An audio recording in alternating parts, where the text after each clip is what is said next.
नमस्कार, मी आहे सुशील कुलकर्णी. आपण पाहता ॲनालायझर. आपल्या आजच्या व्हिडिओचा विषय आहे भोसरीचा प्लॉट. हो, मी भोसरीचा प्लॉट असं म्हणतोय. म्हणजे तुम्हाला दुसरा काही शब्द ऐकू आला असेल तर तो कानाचा दोष समजावा. मी भोसरीचा प्लॉट हा विषय घेऊन आपल्यासमोर आज एक वेगळा विषय मांडू इच्छितोय.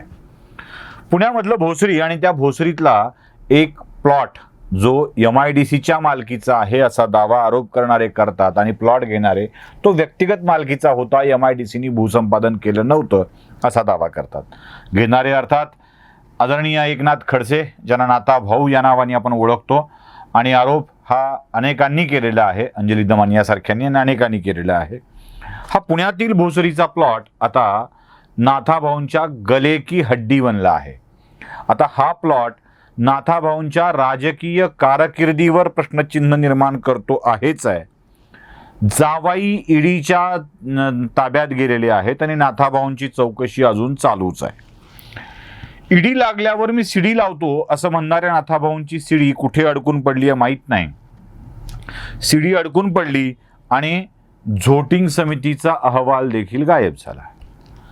1.5 वर्ष महाराष्ट्राच्या सरकारनं झोटिंग समितीचा अहवाल शोधला. आता झोटिंग समिती काय, तर न्यायमूर्ती झोटिंग यांच्या नेतृत्वाखाली एकनाथ खडसेवरील आरोपांची चौकशी करण्यासाठी, न्यायमूर्ती दिनकर झोटिंग यांच्या अध्यक्षतेखाली खडसेवरील आरोपांची चौकशी करण्यासाठी जी समिती नेमलेली होती ती झोटिंग समिती, तिनं आपला अहवाल सरकारकडे दिला. सरकारने तो बंदिस्त ठेवला. पुढे तो सापडलाच नाही. 1.5 वर्षानंतर तो अहवाल सापडला. मामाचं पत्र हरवलं तेच आम्हाला सापडलं या आविर्भावात राज्याच्या मुख्य सचिवांनी पत्र सापडल्याची माहिती उपमुख्यमंत्र्यांना दिली आणि सांगितलं की आम्ही मुख्यमंत्र्यांना तो अहवाल सादर करतो आहोत. आता हा अहवाल हरवला कसा हा पहिला प्रश्न. तो सापडल्याची माहिती उपमुख्यमंत्र्यांना दिली आणि मुख्यमंत्र्यांना सादर करू म्हणून सांगितलं, हे असं काय गणित हा दुसरा प्रश्न. अहवाल सापडल्यावर नाथाभाऊंना दिलासा मिळेल अशा बातम्या आमच्या काही प्रसारमाध्यमांनी छापल्या. जसं आता नवीन प्रसारमाध्यमांची काही नावं निघालेली आहेत. म्हणजे लोक आम्हाला जसं सरकार आलं की त्याची काही माध्यमांची नावं बदलतात. म्हणजे ABP माझाला भाजपचं सरकार असताना BJP माझा म्हटलं जात होतं. आता महाविकास आघाडीचं सरकार असताना MVA माझा असं म्हटलं जातं. म्हणजे वेगवेगळी नावं त्या चॅनलला दिली जातात. तसं वेगवेगळ्या माध्यमांनी झोटिंग समितीचा अहवाल सापडला म्हणून नाथाभाऊंना दिलासा मिळेल असा दावा केला. मला तर हा दावा जरा हास्यास्पद वाटला आणि त्याला कुतूहलही वाटलं की असं का म्हटलं असावं बरं माध्यमांनी की नाथाभाऊंना अहवाल सापडल्यामुळं दिलासा मिळेल, चौकशी समितीचा अहवाल सापडल्यामुळं. म्हणजे यच्चयावत माध्यमांना असं वाटतं, एकाचा अपवाद सोडून ना, ते काय ते आपण पुन्हा बघूया. यच्चयावत माध्यमांना असं वाटतं की झोटिंग समितीच्या अहवालात नाथाभाऊंना क्लीन चिट दिलेली असेल. असं का वाटतं असा प्रश्न आम्हाला पडला. तेव्हा त्यात अनेकांची तर्कबुद्धी असं सांगते, अनेकांची, आमची नव्हे, अनेकांची तर्कबुद्धी असं सांगते की ही झोटिंग समिती भाजपच्या सरकारने देवेंद्र फडणवीस मुख्यमंत्री असताना नियुक्त केलेली होती. या समितीत खडसे यांना क्लीन चिट देण्याचाच विषय असावा आणि त्यामुळं फडणवीसांच्या सरकारमध्ये चौकशी झालेली असल्यामुळं नाथाभाऊंवरती फार मोठे आरोप असणार नाहीत असा तर्कट लावून माध्यमांनी नाथाभाऊंना मोठा दिलासा अशा स्वरूपाच्या बातम्या देखील देऊन टाकल्या. आता जर देवेंद्र फडणवीसांनी झोटिंग समिती नाथाभाऊंना क्लीन चिट देण्यासाठी नेमली असेल तर आदरणीय नाथाभाऊंनी आणि विरोधी पक्षांनी फडणवीसांनी खडसेंचा गेम केला अशा आशयाच्या ज्या बातम्या दिल्या होत्या अथवा खडसेंनी स्वतः जो आरोप केलेला होता या आरोपात तथ्य होतं का असा प्रश्न पडतो.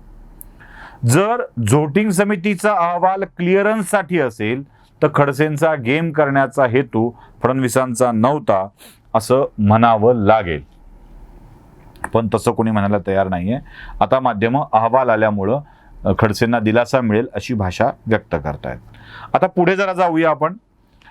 या अहवालाची प्रत सरकारला मिळत नव्हती आणि त्या अहवालात काय आहे याची माहिती थेट जाऊन पोचली ते टाइम्स ऑफ इंडियाच्या कार्यालयात. टाइम्स ऑफ इंडियाने यावरती बातमी दिली. त्यांनी सांगितलं की झोटिंग समितीच्या अहवालात खडसेंवरती दोषारोप ठेवल्यामुळं खडसे अडचणीत येणार आहेत. टाइम्स ऑफ इंडियाला ही माहिती कुठून मिळाली हा पुढचा प्रश्न आहे. प्रश्न अनेक आहेत, उत्तर नाहीच आहेत. टाइम्स ऑफ इंडियाला ही माहिती कुठून मिळाली? हा अहवाल जेव्हा सरकारमधून गायब होता तेव्हा टाइम्स ऑफ इंडियाच्या कार्यालयात होता का? आणि आता मुख्य सचिवांना तो सापडलाय तेव्हा टाइम्स ऑफ इंडियाच्या कार्यालयातून तो आलाय का? असे अनेक प्रश्न मनामध्ये येऊन जातात. आता जर टाइम्स ऑफ इंडियाने म्हटल्याप्रमाणे झोटिंग समितीच्या अहवालात खडसेंच्या वरती दोषारोप असतील तर खडसेंची वाट अजूनच बिकट होणार आहे का? झोटिंग समितीचा अहवाल देखील वोरा रिपोर्ट प्रमाणे दाबून ठेवण्यात येईल हेही कळलं पाहिजे. आपल्याकडे काय आहे, तपास यंत्रणा तपास करतात, अहवाल तयार होतो, तो दाबून ठेवला जातो, कधीच बाहेर काढला जात नाही. म्हणजे श्रीकृष्ण आयोगावरून किती गोंधळ झाले, वोरा आयोगावरून किती गोंधळ होत आहेत, झोटिंग आयोगावरून आता गोंधळ होतील. अशा समित्यांच्या चौकशा कधीच बाहेर येणार नाहीत का? आणि कधीच त्यातलं सत्य समोर येणार नाही का?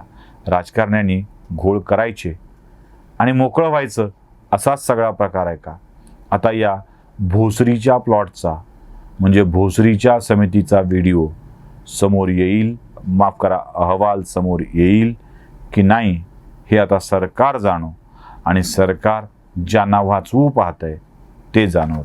आपण फक्त याबाबत चर्चा करायची, बोलायचं, जागरूक करायचं आणि मागणी करायची. नमस्कार.